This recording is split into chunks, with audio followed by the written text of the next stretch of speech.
Whoa, light that fuse and run. Went off to college, but college done up me. Couldn't get my master's in truth and loyalty. Bang out the buzzword, teaching that blind man to sing. You might get the best of him, but you'll never fool me. Now, sweet talk to beanstalk, tell Jack to go and fetch your bang.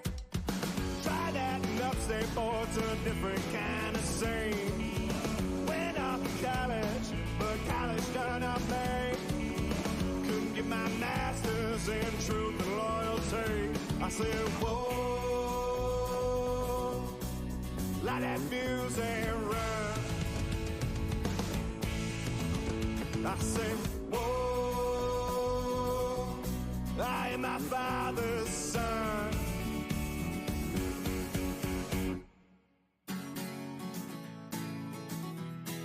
Light that fuse and run. Whoa, light that fuse and run. Whoa, light that fuse and run. Whoa, light that fuse and run.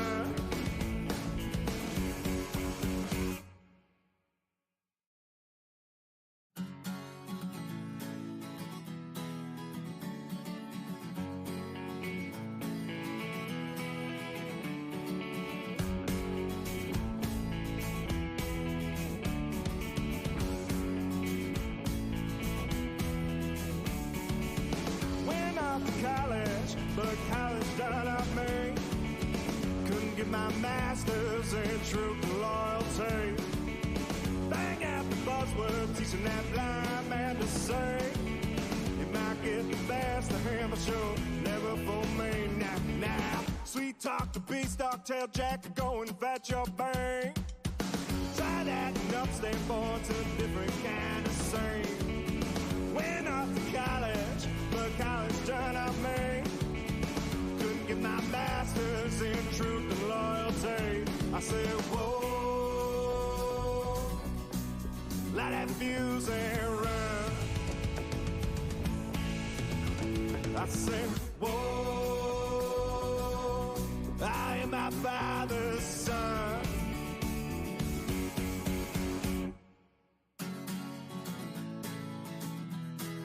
Light that fuse and run. Whoa, light that fuse and run. Went off to college, but college done up me. Couldn't get my master's in truth and loyalty. Bang out the buzzword, teaching that blind man to sing. You might get the best of him, but you'll never fool me. Now, sweet talk to beanstalk, tell Jack to go and fetch your bang. Try that and upstate board's a different kind of scene. Went off to college, but college done up me. Couldn't get my master's in truth and loyalty. I said, whoa, light that fuse and run. I say, whoa, I am my father's son.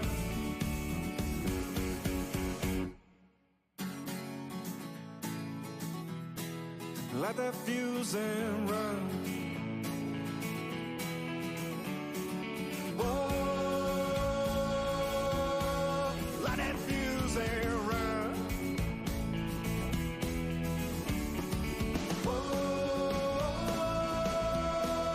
light that fuse and run. Whoa, light that fuse and run.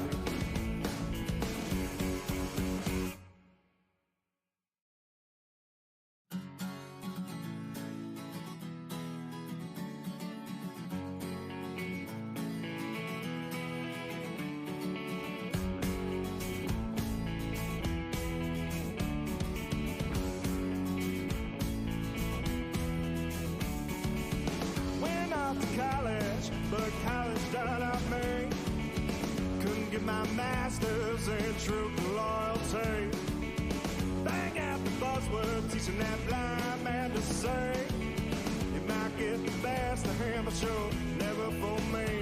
Now, sweet talk to beanstalk, tell Jack to go and fetch your bank. Try that and upstate board's a different kind of scene.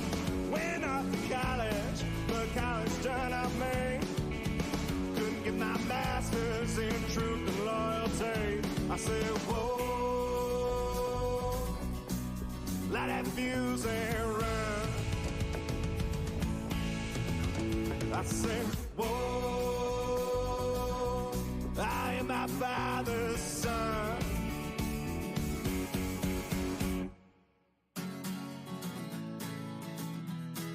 Light that fuse and run.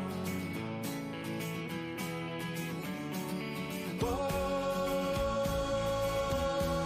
light that fuse and run. Went off to college, but college done up me. Couldn't get my master's in truth and loyalty. Bang out the buzzword, teaching that blind man to sing. You might get the best of him, but you'll never fool me. Now, sweet talk to beanstalk, tell Jack to go and fetch your bank. Try that and upstate board's a different kind of scene. Went off to college, but college done up me. Couldn't get my master's in truth and loyalty. I said, whoa, light that fuse and run. I said, whoa, I am my father's son.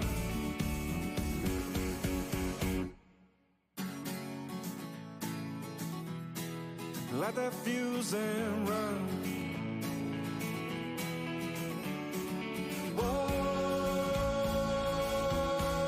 light that fuse and run.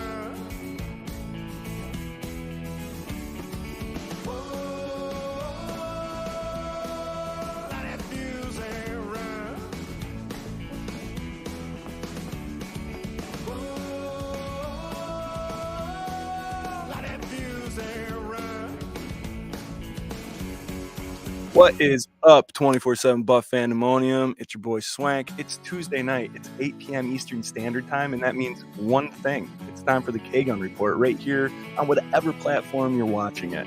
We have a very special show tonight. We got the man, the myth, the legend himself, Mr. Del Reid. He's going to be joining the panel. We're going to talk about that huge win against the Miami Dolphins on Sunday. We're going to get into jolly old England and preview this Jag game. Got a little rattle to read. It's going to be a good time. Hit this intro and get right into it.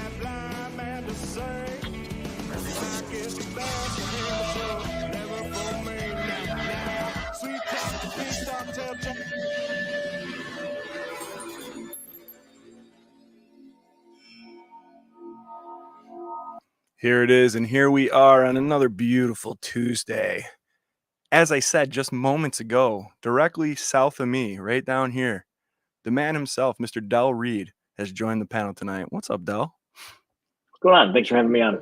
Yeah, we appreciate it, man. We've been working on trying to get this happening, so glad you could join us. We'll get into long overdue. Yeah. Get into that game and all sorts of great things in just a little bit. Right over here next to me, up top, my brother from another mother, Mr. Scooter Magooter. What's up, Scott? What's up, Swank? What's up, Del and Jarrod? Welcome to the K-Gun Report. Buff fan base, FLX Mafia, Bills Mafia. What a win, a division win. We had to do it. There's no way we were going to start 2-2. This was a big game, an impressive game. Let's talk about it. Ooh, yeah. Diagonal for me is the guy that looks like the guy that's right above him. That's Jarrod down there. What's up, Jerry? Nope, nothing much. Just hanging out with you guys, talking Bills football. What a great Tuesday to come in. This is my most nerve-wracking Tuesday I've ever had because of the game coming in with this high-powered Miami offense, the new age Miami offense. What are the Bills going to do? Revolutionary. And they did well, and now we get to talk positive about it, and I can't wait to get it going. Del, welcome. Let's do it. Hell yeah. Let's do it. All right, in the comments, we got our boy Patrick Hughes. What's up, Patrick? We got Debbie Emerton. How you doing, Debbie? Josh Williams saying, Swank, we're rocking the intro. Yeah, I like that you guys are digging the Endless Mountain Derelicts in the intro, man. That's awesome. Thank you. John says, we didn't squish the fish. We destroyed them. Go Bills. We got Lonnie Cook. What's up, Lonnie? We got Doug. Let's see here. Lorinda Carpenter. Go Buffalo Bills. Hey. Nice new name. That's a new name. Thanks for coming and hanging out. We got our resident content creator, Mr. Rob Mullen. It's Bedlam. It's Pandemonium. It's 24/7 Buff Pandemonium. That's right. Brother Brent. What is up, man? Nice to see you in the comments. We got Cookie. Hey, Josh. We got Lisa Johns. Thank you so much, guys. Received my jersey Saturday. Lisa received, what was it, the Ed Oliver jersey? The giveaway that we did? Yep. Congratulations, Lisa. Long time listener and watcher. Whatever. Both. Long time friend, man. Frank Mullen, what's up? We got Dr. Bruce McKellar.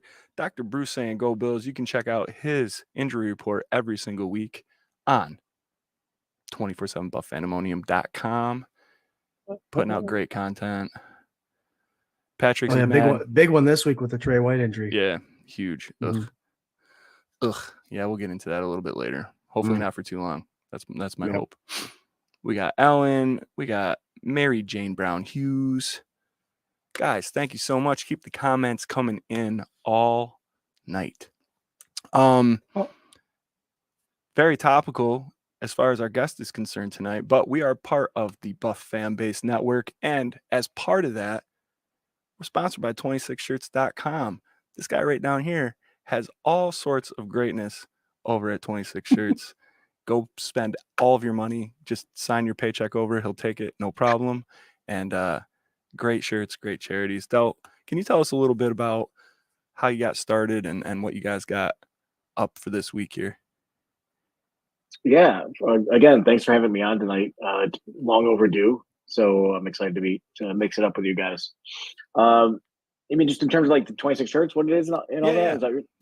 Yeah, sure. So, all right. So when Bill's Mafia took off 12 plus years ago now, found myself with a large social media audience that continued to just grow and grow. And, Bree and Leslie and I, we wanted to do, productive things with it, not just, make wisecracks about cheating New England Patriots, although we still do that, but we wanted to do more than just that. So we tried a couple of different things. We had some fundraiser tailgates, did not involve any jumping through tables. That was co-opted later by other fans, but just wanted to use the opportunities we had, the audience that we had to do good things. And so in the spirit of that, a couple of years into the Bills Mafia movement in 2013, I had this idea to sell Bills related gear, Bills inspired gear that would support local families. And I was going to do it as a 1 year, I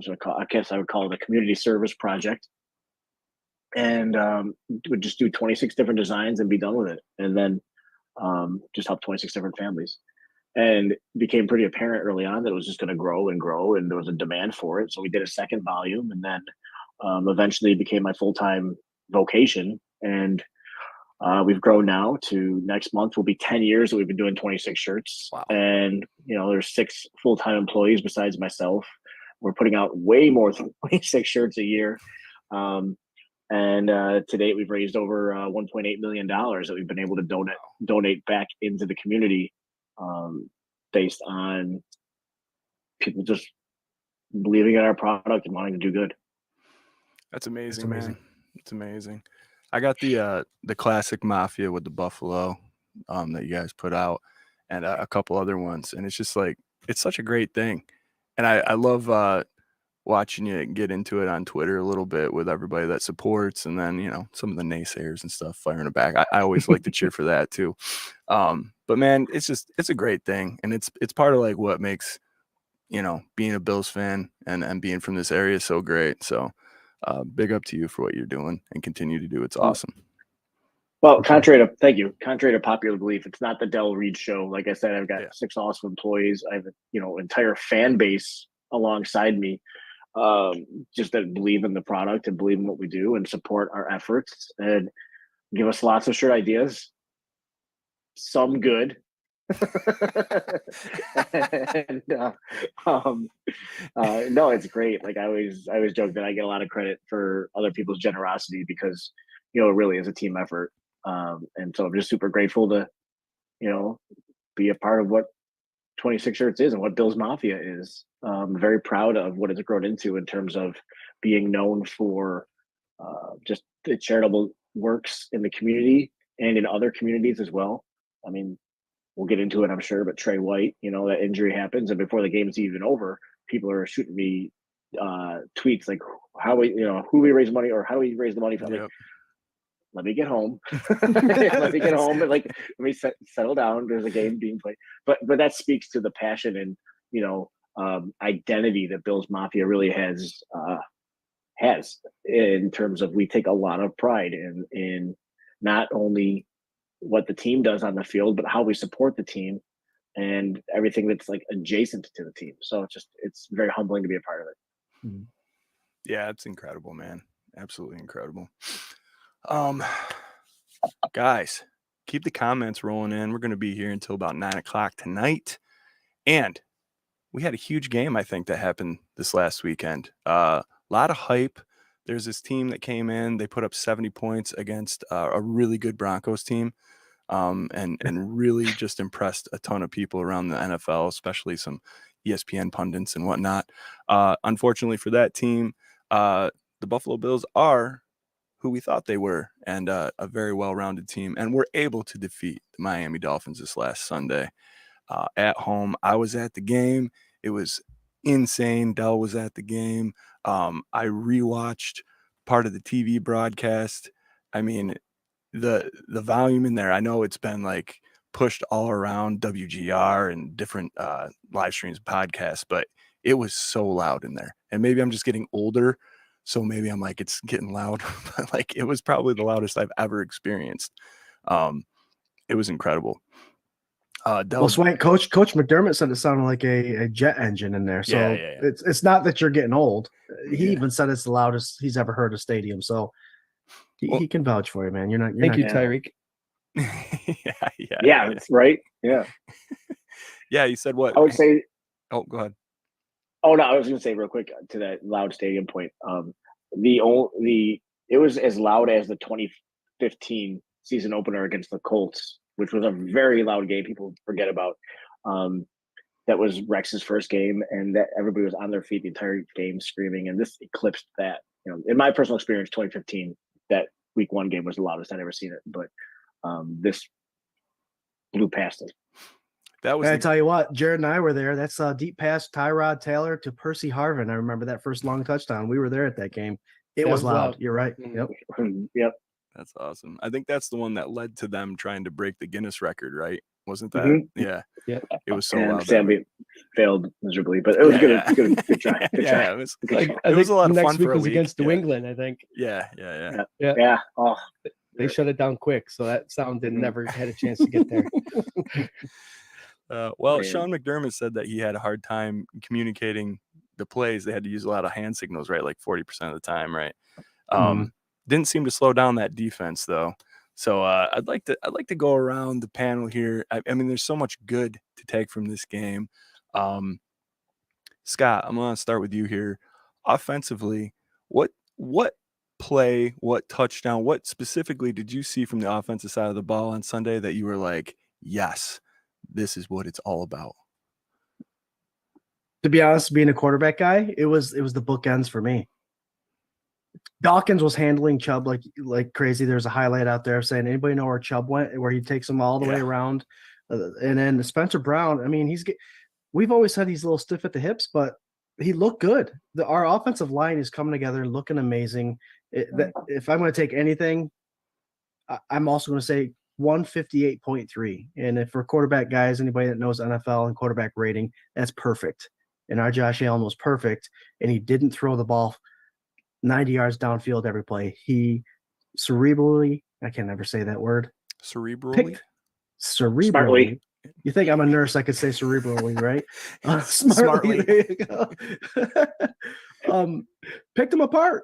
Every facet of the game. Short game, medium game, long game, sidelines, in the middle of the field. It was just amazing. A spectacular outing for the Buffalo Bills offense. Wow. First time in Josh's career he's reached that perfect rating.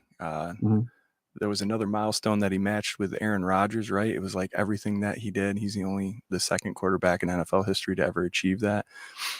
Insane day. He was perfect. Perfect. Jerry, what do you got, buddy?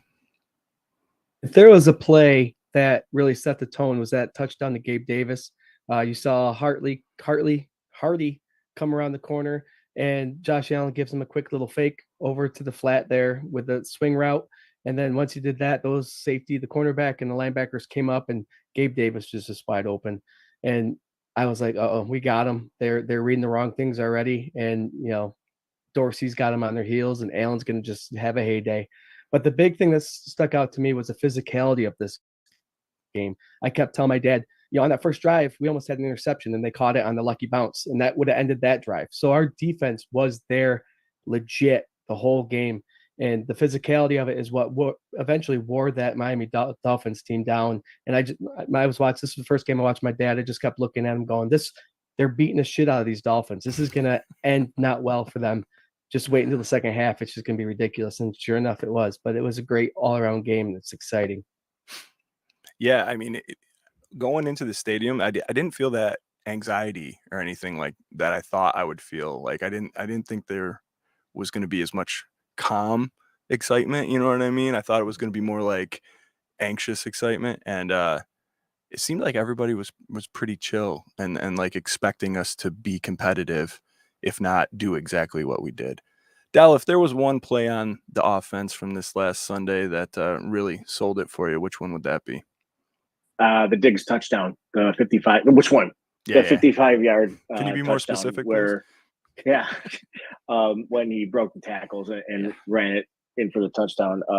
That was just an amazing catch, and that was really the whole tone of the game. Like if you could sum up the whole game in one play, that was the play. Like basically, you cannot stop us. You cannot stop this offense.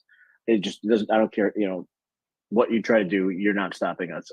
The only downside of that play was there was a flag for defensive pass interference, and I was sure it was a push off. I was not able to enjoy the actual touchdown. Like so many people around me were just thinking, it's coming back. I just kept thinking that. And then it's like, oh, all right, cool. Yay. Let's sing this out. Great. Shout song.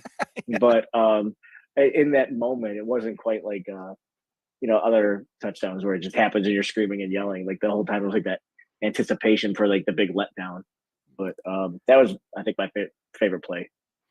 I have to agree with that. When I saw that play, I was the same way. I was like, oh, he pushed off. Just the way they were acting. Mm-hmm. And then Jarrod not only watched the game with our father, he was at my place. We watched it all together. And to see Diggs continue running around, it's like, oh my gosh, it may have been on the defense. He's not turning around and going back to the huddle. He's still celebrating. That's a touchdown. Oh. It was dope. That breaking those two tackles and then the yak to get into the end zone was just like, oh man, it capped off so many things where, they're not a yards after a catch kind of team. Oh, they're not that physical, blah, blah, blah. And it was just like perfect, man. Perfect. I love it. It reminded me of the Minnesota Miracle a little bit. Yep. Yeah, he went up, grabbed it, and there was a delay there, landed and took it in. Yeah. I think one of the best parts about that play is that watch number 4 the whole time. He was like trying his darndest to bring Diggs down, like holding him, pulling. It's like a little kid on a dad's leg. And all of a sudden, dad goes, "Get off," and takes off. It was like, go back and just focus on that CB. It was just hilarious. It was funny. That's great. Kind of going down those same lines, man. It wasn't like a huge tide changer. It wasn't something that really, I think, stood out other than on Good Morning Football this morning with an angry run. But that catch and run that Dawson Knox had where he stiff armed that dude right through the turf. Oh my God. Like when you have a tight end that continuously makes those kind of plays, but just bounces that guy and then leans and lurches for that extra yardage and climbs up on his fist. I was just, I don't know, man. I don't think there's anything that anybody in that stadium could have done to bring it down. It was just play after play after play. But that one was just like, oh, yeah, dude. Like, it's going to be a physical day, a really physical day. The best thing is Dawson had one catch in that whole game, and he got an angry run. Yeah, he got an angry run separate for it. And we'll remember it. Yep. If you're going to have one, that was efficient. Make it that one. Was efficient. And it wasn't like it was a stiff arm coming in and pushing off. The guy was all over him, and he just said, "Come on, Get out of here, dude. get off." Yeah. Yeah, He's crawling after he the made play. it He count. was so hyped. There was Yeah. a lot of adrenaline in that team. Hell yeah. Couple honorable mentions, man. I really like that scramble play that Josh Allen did to the right, and then all of a sudden Cook is just like wide open on the sideline. He floats that little guy over there, and I'm like, oh my god. Otherwise, Cook kind of had a quiet day. I mean, if you call touchdown and under 100 yards, I guess a quiet day. But the run game, you know, it didn't really need to be there. It was there. They ran a lot of play action. But God, man, it was just so good, so crisp. Like I just really feel like they couldn't do anything wrong at all. It was a great day. I really thought we were going to see a lot more running in that game. With just the offense of Miami coming in, Yeah. I was sure that the Bills were going to do like a ground and pound, like just keep the other offense off the field. And I think that they kind of a little bit tried to, but they just kept scoring. Yeah. they kept working out. You got to stop there. Yeah. Yeah. Those fact, runs. Go ahead. Those runs go into the radar though, because Allen had 25 attempts, and the running back Harris had 4 runs, Murray had 6, and Cook had 12. So they were pretty much close. It was pretty much 50-50 the whole game. It's just those big plays from the pass game, and watching Allen kind of took away from that. And you need that run game. That's probably what established and let those pass plays be so successful. In the previous 2 weeks, played a big part in the Miami Dolphins having to defend the run, even though it wasn't successful. Remember, Swank and Jarrod, we always mentioned setting it up for success. The previous 2 weeks set that passing game up for success, for sure. Absolutely. I mean, they know Cook's back there, right? Mhm. Like I always wondered that, and you guys you played, more about like the nitty-gritty than I do. Does play action just work? You know what I mean? Like, does it really do you have to hand it off so much that it fools the other team, or is it like just that little motion? Like, you know what I mean? They still got to think it's a run, right? Like, to me, it's like you could do it almost damn near every passing play. Why not? You know what I mean? Just to stud them like that. So linebackers' first steps are forward all the time. So it's forward to establish the run, and then it's back. So when you do a play action pass, you're going to get the linebackers coming up anyway. But like that first touchdown pass, and then you throw that fake pass in, now those linebackers are making maybe an extra half step that makes it available for those receivers to get behind. And that's what you saw early. But they talked about in WGR earlier last week about what does play action really actually do. And it depends on everything else after it that makes it count. And if you get a crazy aggressive safety that also likes to come in the box and make tackles like a Poyer or Hyde, and they're less responsible and they're more apt to try to get that tackle, you'll also be able to go over the top with those skinny posts like Gabe Davis does if you can bring him up one half step. Mark Maddox always says it's a game about inches. So does everybody else. You get that one half step, you got him beat. Hell yeah. Man, it was great. It was a great offensive outing. Let's talk about that defense a little bit. Another crazy productive day. Stunted a really high-powered offense, the number 1 offense at the time coming in, right? Facing off against the number 2 offense in the Buffalo Bills. I don't know. That first quarter, sitting there watching it live and watching just touchdown. It's like, this is going to be a slugfest. I'm so glad we got the ball first. I want them chasing us. If we keep this up the whole game, like I'm okay. Somebody's going to bend and break. And I think that we are the more disciplined defense. And luckily it didn't take that long. It was about the second quarter and things started to flip. But Del, when you're watching this defense, what play or what player in particular really stood out to you on Sunday? 13 plays. I think that's how many times Tua was hit. I think that was a big deal. He was sacked once going into this game. They got him 4 times this game, but they hit him 13 times. He is somebody who can get rattled. And I feel like that played a huge part. So I think that was the most. That's kind of a cop out to or maybe too much of a twist. But that was the most important thing for the defense to me, is just that they were able to get to they were able to disrupt this passing game, because sure, they held them to 20 points, but this is still a very good offense. And I think I forget that the reason that McDermott got the opportunity to be a head coach is because he's a really good defensive coordinator. That kind of opened up that opportunity. And so I think Joe Marino on Locked On Bill says that he's never gonna be able to give this coordinator position back. He's like coached himself into double duty now. Yeah, dude. He's just done such a great job. So I loved how they were able to get after Tua Tagovailoa. I'm normally really good at saying that. Tagovailoa as often as they did. I thought it was great. And Von Miller's coming back soon, very soon. Mm-hmm. So it's just exciting to think of what this team could do. I mean, this could be the best. I'm just gonna say it. Who cares? This could be the best Bills team ever. We're only 4 games in, but this could be the best Bills roster ever assembled. Yeah. We'll see how it plays out. We keep receipts here, Del. So you're saying it. We'll keep that receipt. I believe you. Whatever. I don't care. It's fine. Best team ever. Let's go. Best Bills team No, ever. I mean, look at the last 3 games we've won by more than 2 scores. So if that doesn't say much.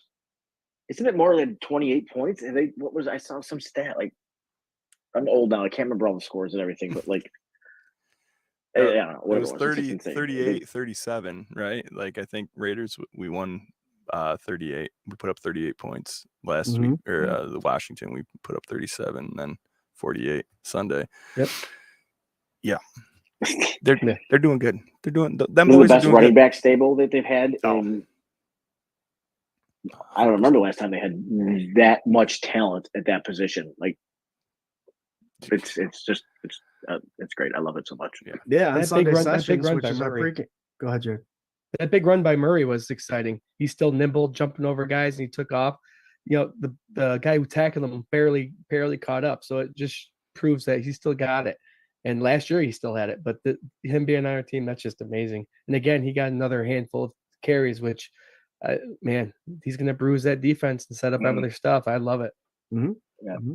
This is finally the offense that, like, we were promised after Josh Allen's rookie year, I feel like, right? We got enough weapons around him. He doesn't have to do the crazy designed runs, or he doesn't have to put the whole team on his shoulder. I think maybe week 1, he hadn't 100% bought in to Dorsey's game plan. Maybe he thought he had to do these things, and it was kind of picking up where he left off. But then these last 3 weeks, you're looking at this, and the game plan that he's calling and the way they are executing it is just out of control. It works. Mm-hmm. It absolutely works.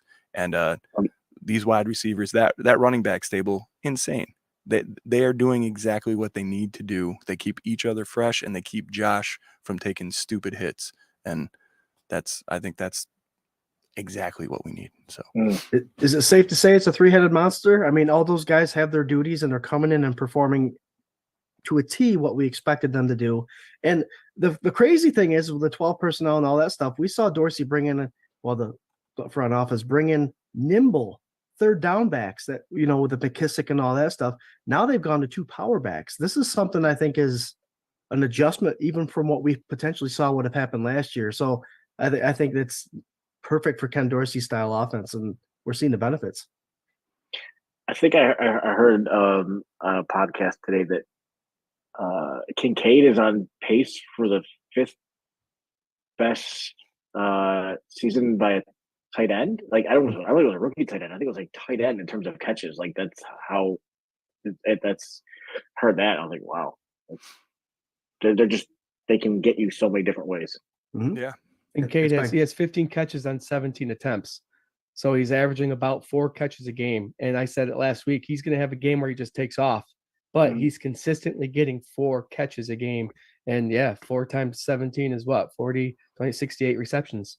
So that's a good tight end career, or a start to his rookie year. I'll take it. It's been quiet too, which is crazy. We're going to have the Dalton Kincaid game soon. Somebody's going to be on the wrong side of that. I was half expecting it Sunday. I thought that they were going to use him more to work the middle, and then kind of open up some other stuff. But I mean, he played well when he got his opportunities. Nobody could stop Stephon Diggs. You put this slot corner on him for the whole game, and he just twisted that kid in knots. Like it was great. God, I could watch it all day.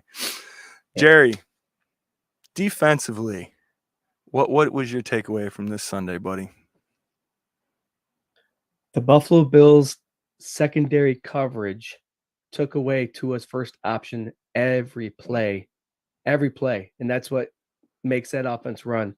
And McDermott had those guys in the right spots. They trusted his game plan. They all fulfilled it, and that's why you have the turnout what you did. Tua would look one way, and then that 4 defensive front who is going to wreak havoc all season long would get to him. And it was just well game planned, well executed. And if they can adjust from game to game and play different roles every game and be successful, that's the success of a great defense for the 2023 season. And I think that's where we're going. So awesome. Hell yeah. Scooter, I didn't forget about you, buddy. What do you got? I know. Poyer and Hyde. It would have been Hyde and Rap. I said could not. That was one of my biggest X factors last week on the show, was they cannot let anything behind them, and that's exactly what they did. They took the correct angles on the tackles. They kept Waddle and Hill to very minimal yards after catch, and I thought that was a big part of the game. Didn't let anything behind them, and that's a good strategy. It's worked. New England did it, and it worked. So the McDermott's ability to take what worked for New England and apply it to his own style defense, bada bing, 20 points, and they're lucky they even got that. Absolutely. I think we say it, and kind of what Dell was touching on earlier, man. Hitting that quarterback, rattling his cage, getting him off of his mark. We say it almost every week on this show. You make that quarterback uncomfortable, it doesn't matter if it's a sack or not. He does not like to get hit. None of them like to get hit. It starts to get to him. And the way that this defensive line is evolving without Von Miller, and the production that they're getting, and the way that the secondary is complementing the line, and the line is complementing the secondary. I mean, you saw people go down and switch out on Sunday, and they didn't miss a beat. Mm-hmm. You know, when Dane Jackson came in, and again, like, we're thinking and love Trey White so much, and this sucks so much for him. When I saw him throw his helmet on the field, it was horrible. I knew he knew something, right? You just felt it in the stadium. The air went out of everything, and that was right after a big play. But when Dane Jackson came in, they didn't miss a step. It wasn't like, oh no, Trey's gone. They were still the same defense, and I think that's a big difference from a Leslie Frazier led defense to a defense led by Sean McDermott. Same thing with Rapp. I mean, I want Poyer out there. Rapp did a great job. Like, he filled in the gap. I don't think the game would have been called any different with those two players in there.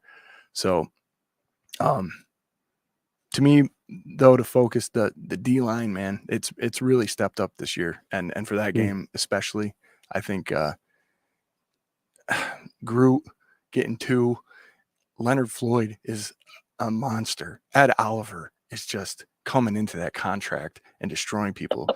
Jones, unsung hero, 100%. I mean, it's just, and now you're going to put Von Miller in there? Like, unfair.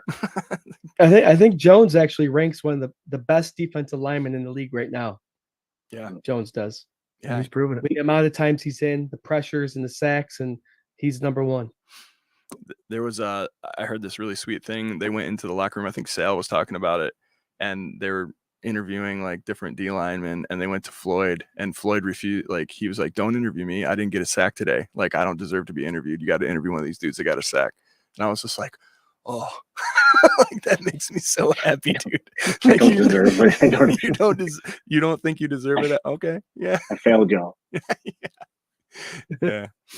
But, man, Swank, one thing I do want to hit on before we switch topics here is, I don't know if you guys noticed, I'm pretty sure you do, this controlled aggression that both the offense and the defense has, and I'm talking mostly the trenches, the offensive and defensive line, they're not backing down from anything. They're not. I know it's a completely different year than last year. I think the wind was taken out of the sail with all that crap that went down last year with all the events that happened. But they're coming in this year by week 4, showing a controlled aggression that is pumping everybody up and keeping the fire lit under their ass to where they're giving us complete games. It's just refreshing to see, and let's see if they can continue that for the rest of the season. Hell yeah. I mean, we didn't really talk about the offensive line a whole lot. I know you touched on it a little bit, but man, Spencer Brown stepping up, coming into his own. Osiris Torrance, what a pick through 4 games. Oh my God, that guy is amazing. You know, this line, this offensive line is, I can't say enough good things about it. Like, they're protecting Josh, keeping him clean for the most part. I don't know. Their run blocking, their pass blocking, you can't say enough good about them. And there's players on this line that last year a lot of people and reporters and content creators were really giving a hard time. And I don't know. I don't think there's one thing you can pick apart from this line right now. Nope. So we'll put a nice little pin in that. Miami Dolphins 20, Buffalo Bills 48 on a beautiful sunny Sunday afternoon. Not a cloud in the sky. It was just a great day. We're going to switch our focus here to London, jolly old England, and the Jacksonville Jaguars. Really early game. But before we go too far in that, I do want to remind you guys, we are part of the Buff fan base. And as part of that agreement, sponsored by 26 Shirts. Go to 26shirts.com. Dell and the gang over there doing great things. And like I said, man, spend all your money. Sign your check right over to them. I guarantee. We'll be responsible. Don't spend all your money. Okay, like, pay your mortgage and take your wife out to dinner. Yeah, whatever. Yeah, just budget efficiently. But I mean, if you're lucky enough to be able to do that with one biweekly paycheck, then spend the other biweekly over at 26 Shirts. That's there what you go. Swank's saying. Just budget. You just got a budget, man. Just saying, spend responsibly. Yeah. All right, guys. We do a segment on the show called Rattle Them Reads. It's where I throw a little stat at these two twins and whatever guest we have. In this case, Mr. Del Reid. And Reid fits right in. Yeah, the 3 reads, man. It's amazing. Holy shit. There you go. This week, it was perfect, man. There are 10 quarterbacks in the NFL currently that have thrown for over 1,000 yards. And all that you guys have to do is name those 3. And then that's it. You're done. There's only 3? Or I'm sorry. The 3 of you need to name those 10. Oh. See, there's too many numbers thrown around now. Like, I'm getting all confused about it. So Wait, okay, so there's 10 quarterbacks that have thrown for over 1,000 yards. We have to name them. Yes. Yeah. Okay. That's Del, my go active ahead. listening. Yep. Tua Tagovailoa. I like that you tackled the name that you couldn't pronounce. It's admirable. And yes, he's number 1 with 1,306. Josh Allen. Josh Allen is on this list. He is number 6 with 1,048. Mac Jones. No, I'm just kidding. Mac Jones is number 38. Actually, no, I don't know where he is. Who cares? He's under who cares? Who cares? Is Purdy on there? Purdy is on here. He's number 8 with 1,019 yards. Cooper Kupp's back, but the guy that has a lot of yards for me in fantasy football is Nick Howell, who's tearing it up. So Stafford has to be on there. Stafford is number 2 with 1,229 yards. Scooter Magooter. And my fantasy football quarterback, Kirk. Go ahead. You got it. No. See, the Reid boys, they get really excited and they can't hold it. You got to be quick, man. Where are you going to – what's the guess? Oh, Kirk Cousins. Kirk Cousins. All right, we got it. Number 3 with 1,214. Herbert. Herbert is number 5 with 1,106.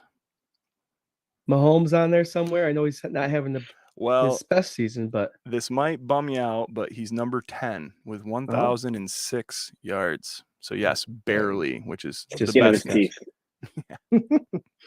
Underachiever Patrick Mahomes. We're used to that. Yeah. He really underachieved, man.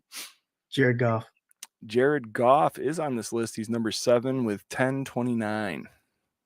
So right All right, now, so how many do we have so far? you guys are only missing number 4 and number 9.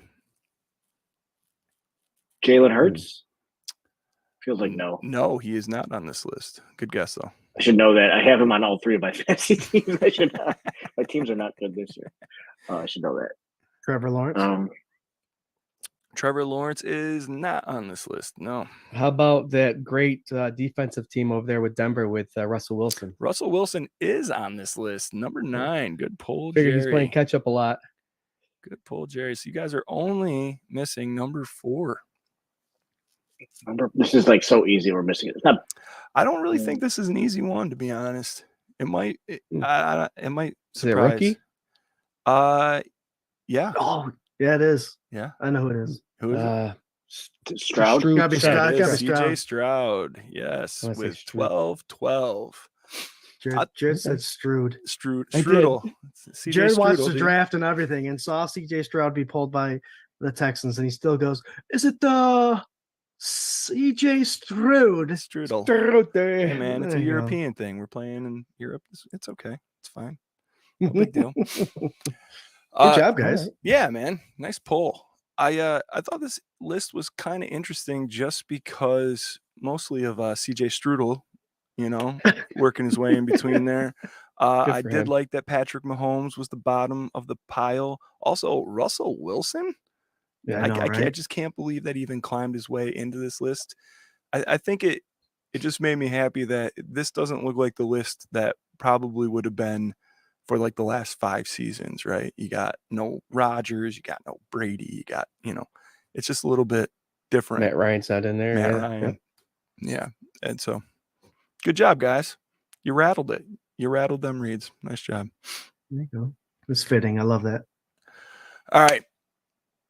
This Sunday morning, guys, don't sleep in. I'm gonna have a little birthday get together Saturday night. I'm gonna try to control myself and contain it so that I can get up and hopefully do Sunday sessions at like 8 a.m. the next morning. But 9:30, we're over there in London playing the Jacksonville Jaguars for a home game, which I'll bring up a bitch that I had earlier in the season when the schedule came out. This is not a home game at all. Not just physically, but also the fact that the Jaguars have been over there for like 2 weeks and they play there all the time. And I think it was really, really, really poor on the scheduler's part to put this game together like this. But regardless, we're going over there to play the Jaguars. Trevor Lawrence, the darling of the preseason and the off season, and was really going to elevate, and kind of has stumbled a little bit in these first couple weeks. Had a couple good games, a couple not so good games. So I guess for me, Scott, I'm going to start over there with you, buddy. Mm-hmm. What are you looking at from the Jacksonville Jaguars offensively when we go into London to face them? In the beginning of the season, honestly, I thought the offense would be the part of the team that was in control, and that defense would struggle. But right now, the defense is what's winning games for the Jaguars. Trevor Lawrence has the talent around him with Ridley, Kirk. Obviously, Zay Jones is injured, but Evan Ingram as a tight end, Travis Etienne, and a draft pick that they got running back in Bigsby this year. I'm surprised that offense is putting out more, but you know what the big thing is week in and week out. I always say the X factor of these games are trenches. They're struggling with that offensive line. That's the big thing. And I think that's going to be something that the Buffalo Bills have to take advantage of, is they are getting Cam Robinson back at left tackle, supposedly. So we'll keep the injury report going to see if that happens. But the offense is not anything to worry about right now. It's the NFL. They're professional players, obviously, but they haven't shown much of anything, and they've had perfect opportunities to. They should definitely have a better record than they currently do right now. But real quick, Swank, I want to throw this out there. The reason it's a Bills home game is because it's a Tottenham Hotspur Stadium, and that's what our new stadium in 2026 is going to be based off of. So that's why it's a future home game, is what it is. Yeah, that's just a guess. That's just a guess for me. That's just a guess. But okay. The offense is not anything I'm really concerned about right now because I don't think they have all their pieces. They have the pieces, they're just not coming together yet. Fair enough, man. Fair enough. ETN, Ridley, all these little pieces and parts that were supposed to help him along. I don't know. Did they do enough in the offseason to really get them where they needed to be? They're kind of stagnant, right? Jerry, what do you think, buddy, about this offense that we're facing? Yeah, like Scott touched on, it's not after last season, we expected more from this offense already. I mean, I don't know where it's happening, but Lawrence has only been sacked 8 times in 4 games. So that's 2 per game. That's not a lot. Maybe it's coming down with the offensive line and the play calls. Maybe that's what it's coming down to, why the offense is struggling. If you look at the running game, ETN gets the ball 70 times. The next closest running back is 10. So if a team focuses on that running back and it takes away everything else, is that what's going on? But they do have weapons. You got to watch out for them. They have Ridley, Kirk, Ingram's a good tight end. ETN's a good receiving running back out of the backfield. But if they're struggling right now, hopefully they continue that. And, if, like Scott said, the trenches, if that offensive line is struggling, a Bills team coming in is not the best recipe for a week 5 matchup for you. So we'll see what happens. It's going to be hopefully another 6+ sack game like I might have on my bold prediction. That's foreshadowing. We call that in the biz. Nice job, Jerry. Nice job. Dell, are you concerned with anything going into London on this offensive side of the ball? It's different players every time. It's different coaches, it feels like. But the Jags always play the Bills tough. And I don't know what it is. It doesn't matter who the coach is. It doesn't matter if it's Bortles or Lawrence or whoever. Like, they just seem to always have the Bills number, almost since their inception in like 1995 or 96 when they, Jim Kelly's last, game. It just, so I'm always spooked by the Jags. So the Bills just have to take care of business. The Jags do have an advantage in terms of there will be no jet lag. They'll be settled into the the London time slot and everything, and just the London environment. So the Bills will have to mind their P's and Q's, and they should remember a couple of years ago when the other Josh Allen just absolutely wrecked the Bills offense. So hopefully they are able to keep that in mind and have a little bit of motivation to.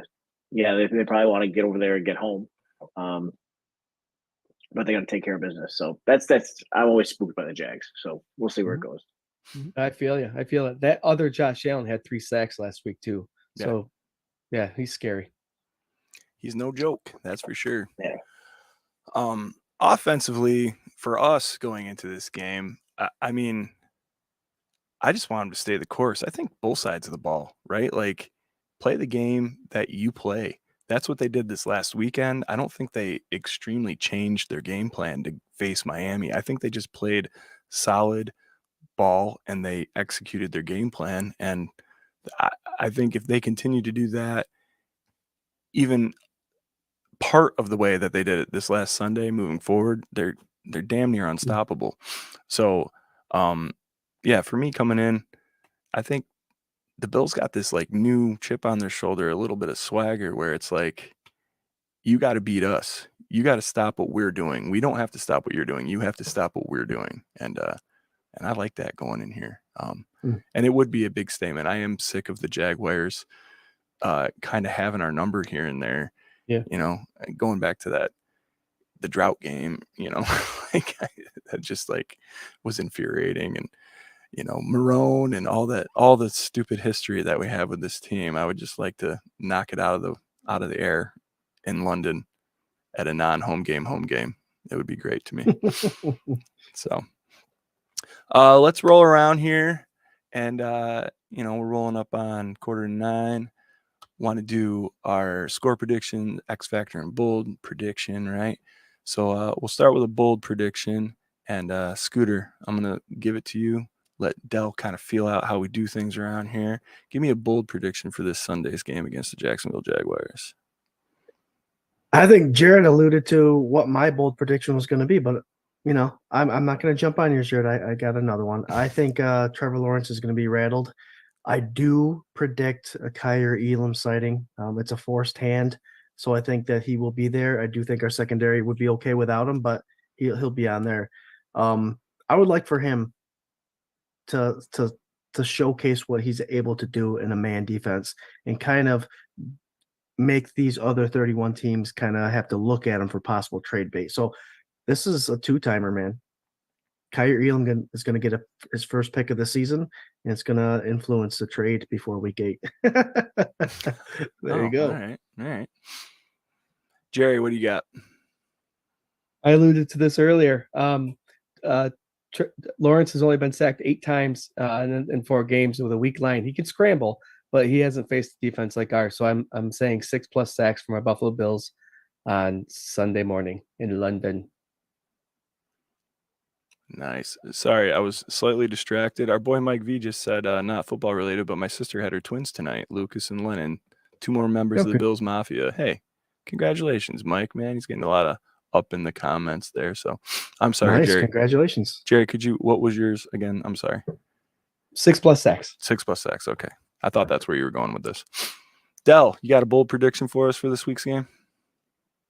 Bold prediction. Josh Allen doesn't get sacked. Ooh, I like it. Clean game. Nice. Mm-hmm. My bold prediction over near is that Mr. Cook has another 100-yard game. I think they're going to eat him up. And, usually that's a Reid thing. One of the Reid boys is good for predicting that Cook's going to have a 100-yard game. I'm glad I got to steal it this week. So 100-yard on the ground.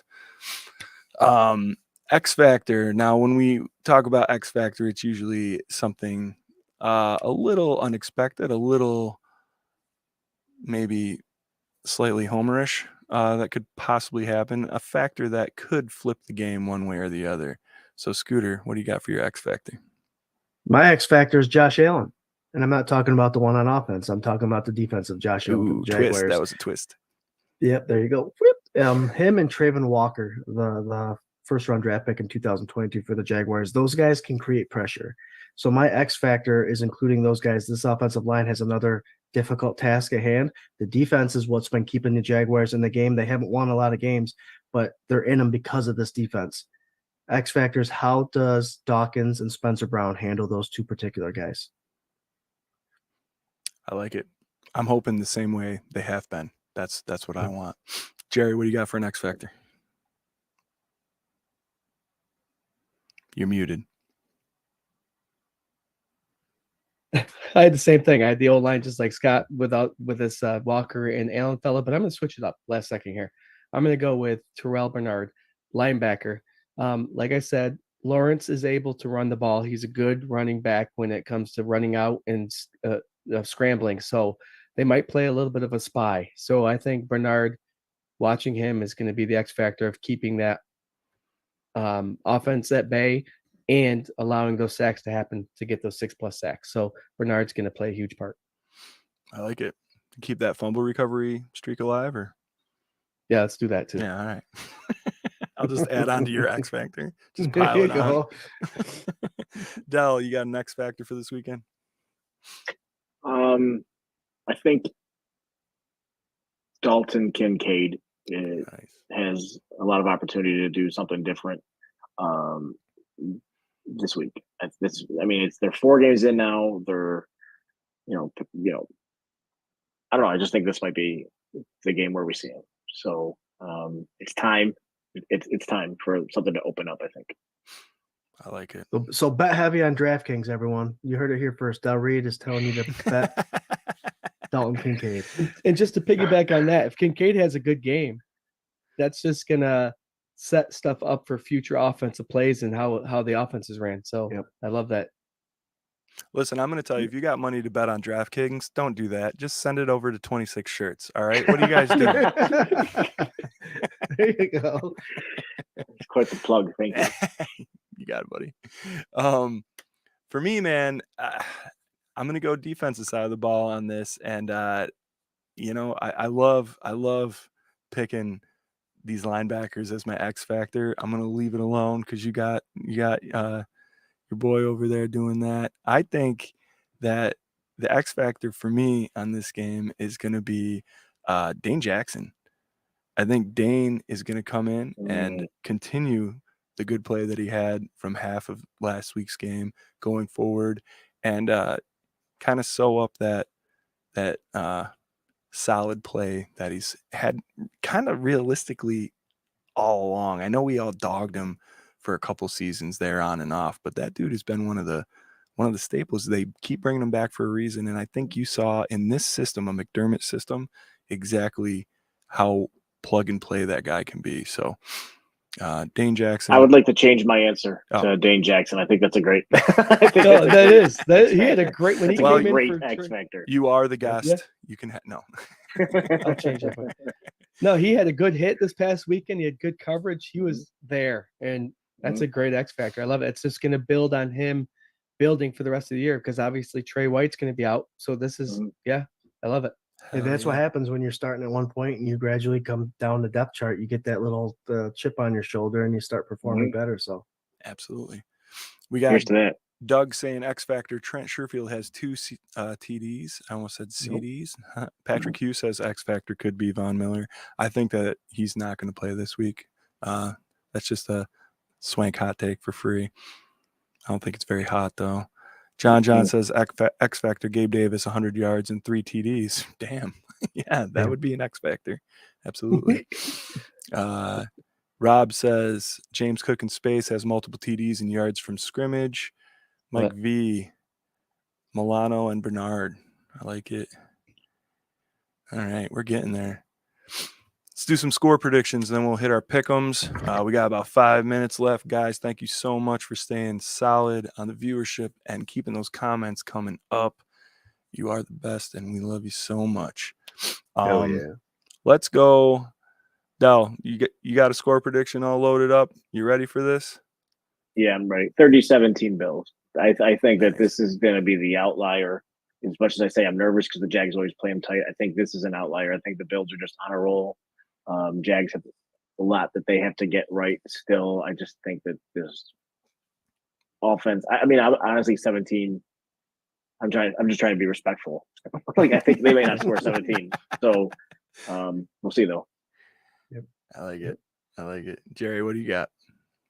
He's given that 17 because they're there an extra week, so they get a little bit of a they get one more TD.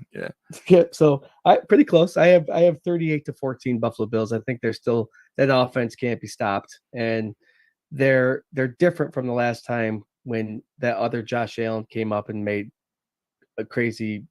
I think he had 4 sacks, but Josh Allen's more of he's reading a lot more. He's taking what he can take. He's not making Josh Allen mistakes like week 1. So that's going to be the 38-14 score right there. I like that, man. I like that comment too. I think that we've faced stronger front fours in the first 4 weeks than what Jacksonville has. I do respect what they have up front, but I don't know. I'm not scared of anything. I don't think right now. I think the Jets are probably the stoutest defense, if not the second stoutest defense in the league right now. And even though we lost that game, there was tells. The O-line did their part and then became better and learned better and have evolved even through 4 weeks. So I like what you're saying there. What do you got, Scooter? I got 35-10. Offense keeps rolling, and that defense of the Jaguars line can't handle our defense. So it's going to be a long struggle for that. It'll be a long fly home for the Jaguars after this game. I like it. Man, that was very right there. This is what it is. Bam. I love that. You know what? I don't do it often, so I'm going to do it now. I'm going to say 48-10. I'm going for the blowout. I think these guys are not Miami by any stretch of the word, and not to compare a team to another team because it's all the NFL and they're all professionals. But I just think that this Bills offense is on a roll and this defense is brutal, and I don't see them getting out of there alive. I think the Bills are going to completely destroy them, and I love it. So John says 35-10. Casey says 42-13. Dr. Bruce, he's a doctor, so you got to listen to him. 38-13. Uncle James says 48-20. Debbie Emerton, 35-20. Guys, thanks so much for throwing these in. Lonnie says 32-7. Robbie from Let's Talk 716 Sports. What's up, Robbie? Hey, Robbie. 3824. He also says hi, Del. Robbie. Doug wants to know what the weather in London is. I'm going to guess rainy and foggy. Yes. I don't The know. same I haven't it's looked gonna at be. anything. Yeah. It's gonna be the same as Sunday as for here. It's gonna be 50s and rainy and yep. Yeah. That's a good question. The Harold Folder has. What TV station will the game be on? I think they have to put it locally. I know it's going to be on the NFL Network, but they usually do like a local affiliate. So I don't know what the Buffalo affiliate would be. I think here it's probably going to be Channel 8 if you're in like the Rochester CB or whatever. It's going to be CBS Rochester Finger Lakes region. Yep. 8 and NFL Network. Sounds about right. John John's dreary. That's a perfect word for that, isn't it? Dreary. Dreary, isn't it? Dreary in it. In it. Dreary in it. All right, guys. Let's get a couple other pick'em games going on here, and we'll call her a night. So, looking at who we have for our conference, Jets at Broncos. That's a 4:25 game in Denver. Del, who you got? Jets or Broncos? Jets. They look good the other night. Broncos, I think Kelmore West could score at least one touchdown on them. So I like it. That's my alma mater. So nice. Too worried. There you go. Jerry, I'm with you. I'm going Jets too. I'll go Jets too. All right. Yeah. Jerry, what do you got? Yeah, I'm going Jets too. They look pretty damn good this past week, and I think they're on the up. And Zach Wilson's starting to click a little bit. Got to pick up those little mistakes, but I think they're going to start winning some games here. And it's against Denver. Yeah, I'm gonna go Denver just because I want to try and sneak one in on you guys. So there you go. We'll go Denver. Zach Wilson did look great. Great's too much of a word. He looked better, and I don't know. Is KC like what is going on? What is going on with Mahomes and KC? I don't know. I don't think Nothing. We say this every year. You think they're gonna be fine? All right. Patriots every year we think they're dead. Back in the day, we always thought they were dead. It's true. Yep.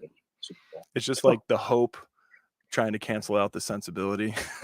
Now, that said, though, they are a very distracted team right now with everything going on with Kelsey and Taylor Swift. Like, they're not talking about football. They're talking about who's in the suite. Yeah. And they had like an entire who's who up there this past week with Ryan Reynolds and his wife, and Hugh Jackman was up there.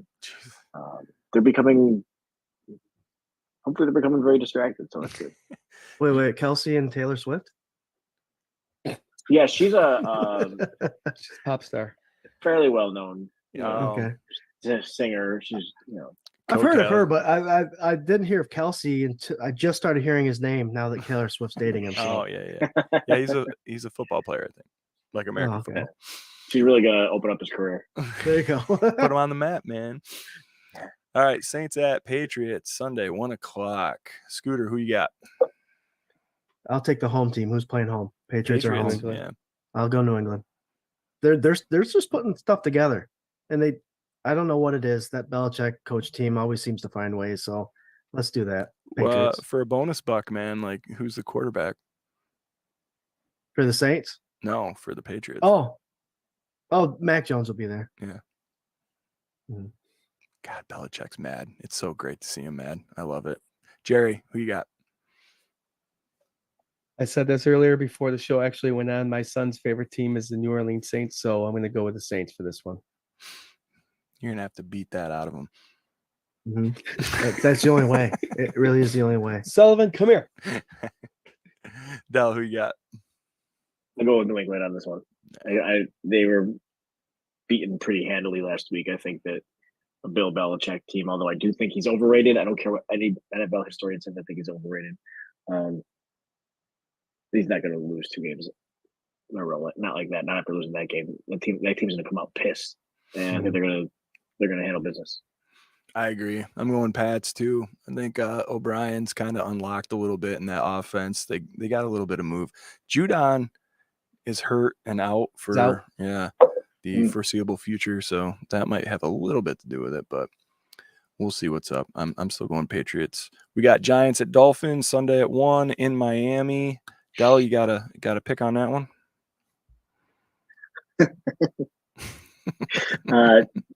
Yeah, Miami. Yeah. Giants, just like, oh my goodness. Daniel Jones might be dead by the end of that game. Dude. And no matter what team they play, the offensive line is terrible. Mm-hmm. Yeah. I don't get it. That Giants team is so bad right now. I'm going Dolphins as well. Dolphins got to bounce back. They have to. Mm-hmm. Oh, yeah, for sure. Yeah. Well, if they just score the 20 points they scored Sunday, they'll be fine. Very true. Jerry, you said you're going Giants? All right. No, I'll go. Yeah. No, Miami. Miami, yeah. Okay, Miami across the board. All right, and let's see. One more quick one here. We usually do a toilet bowl game here, bowl Dell. here, man. I don't know, man. Texans, Falcons? Is that close enough? Oh my gosh, Bears and Commanders on Thursday. Now, how do they do that? Oh, that's a horrible one, dude. Yeah, let's do that. That's the ultimate. Bears, Commanders. Go ahead, Scooter. Justin Fields is struggling. I think the Commanders' defense is still tough enough to win them a couple games, so I'll go Commanders on this one.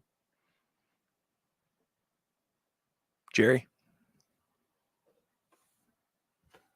I have I hate to get a little emotional on this one, but I had a good friend of mine pass away a couple weeks ago, and he was a huge Bears fan.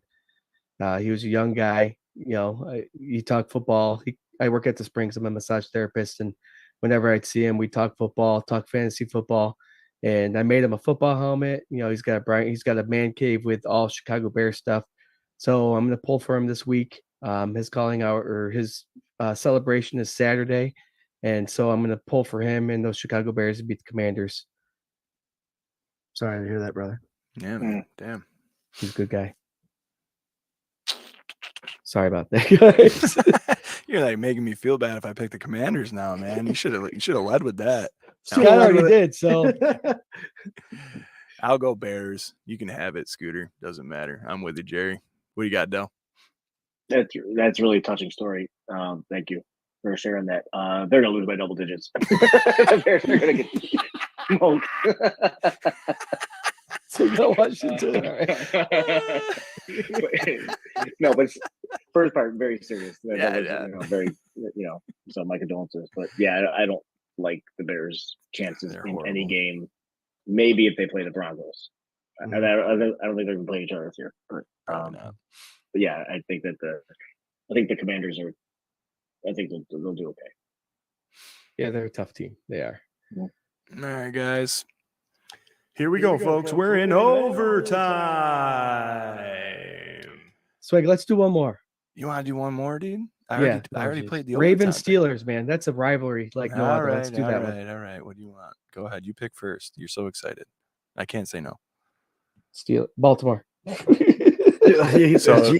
what's your pick then? Baltimore Ravens. Baltimore. Okay. It's gonna be a good game. That's a physical AFC North. I'll go Baltimore too. The Steelers they're a dumpster fire right now. But they're so hot and cold. So I'm gonna come up for the Steelers. I'm going to upset. Okay. I just want to see it. Sure. I got enough wiggle room ahead of you guys right now, I think. Okay. I see what's going on. Del? Well, I'm a guest, so it's exhibition, right? So I'm gonna go with Steelers because I hate the Ravens. So. There you go. Here we go, Steelers. Here we go. There you go. All right, guys. It is 9:07. I want to thank you guys so much for hanging out with us tonight. And man, Del, thanks so much for joining the panel and talking football and sharing some time with us. We really appreciate it. Been looking forward to it all week, man. So thank you so much. We end the show with a final thought from everybody. So, Del, please give us a little final thought and let everybody know where they can find you and what you're up to. Yeah, I'll start with the second part. So, just at Del Reid on Twitter, at Del Reid 26 on Instagram and Facebook, and then 26 shirts across all those platforms. Just want to say, my final thought is thank you for having me on. And I really enjoyed the conversation. It was fun just to talk football, talk shop with you guys. And invite me on again. I'd love to join you again sometime. It was fun. Hell yeah, man. Anytime. Absolutely anytime. Thanks for coming. Jerry, For what sure. you got? Thank you. I tell you what, and during this off season, there's a lot of talk about the Buffalo Bills window being closed. We had a rough time week 1. We came through week 2, week 3, and the ultimate test was this past week with week 4 with Miami Dolphins, the new up and coming team that everyone was supposed to be afraid of. The Bills shut them up because their window is not closed. We have Josh Allen. We have a defense that's a hybrid of McDermott and Frazier, and I absolutely love it. This is a good thing. A quarter of the seasons we're 3-1. We got 3 more quarters to go, but keep the faith, keep believing, keep rooting hard, get loud like you were this past Sunday at the Ralph, at the Rich Stadium at Highmark, and the Bills will do good things. You got their back. We got their back. Bills Mafia has their back. I can't wait to talk next Tuesday after we come back home from a London victory. Go Bills. Cheerio, Jerry. Damn. Cheerio. I felt like that was that scene in Braveheart where they're up on the hill, man. That was great. Scooter, what do you got for us, buddy? Eggs and eggs. It's going to be an early game. And we're traveling, so if I think Disney's also doing their play that they did last week. I don't think it was very successful, but it is what it is. My final thoughts is one game at a time. Sometimes we say that a lot, but it really is that. We've finished with the first quarter of the season. Now we're 0-0 in the second quarter. Win the AFC East. You have to win the AFC conference games as well. So it's a big week. Jaguars, like Del said, has had our number. They've made life miserable for us. It's time to go up on top of them. Drink like Buffalo. Have a good time Sunday. And we'll talk Tuesday on the K-Gun Report. Thanks, Del, again for joining us. Go Bills. Go Bills. Hell yeah. Guys, nice thoughts. You guys, man, you put your guys' thoughts together and it's just like one great thought, man. My final thought is this. I say it a lot. Enjoy this time, man. Our team is fantastic. There was a lot of light years and these are the rich years right now. We have an amazing quarterback. We have an amazing team. We have an amazing coach. We have an amazing fan base. And it's hard sometimes when you're in it to appreciate it fully. So just kind of step out, take a minute, look at where this team is, look at what they've achieved over the last couple of years and take it in, man. Because these good times don't last forever, but while they're here, man, Josh is only going to play for like another 20, 30 years tops. So like, let's really enjoy what we have while we have it. All right. Love you guys so much. Don't forget, you can check us out every Tuesday night right here at 8 p.m. Eastern Standard Time for the K-Gun Report, brought to you by 24/7 Buff Fandemonium, part of the Buff fan base and sponsored by 26 Shirts. Also, follow us on Instagram, Twitter, everywhere and anywhere. It doesn't matter. YouTube, all that stuff. We're everywhere. So check out 247buffandemonium.com for all sorts of great content from our boy Rob Moen, Dr. Bruce. We got our boy Zach.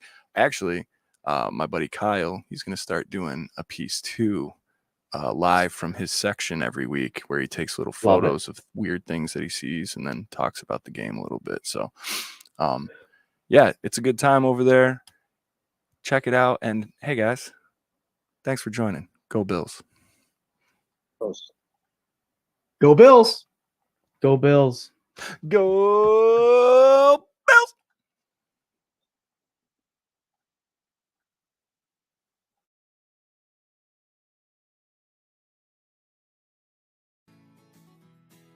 Let that fuse and run.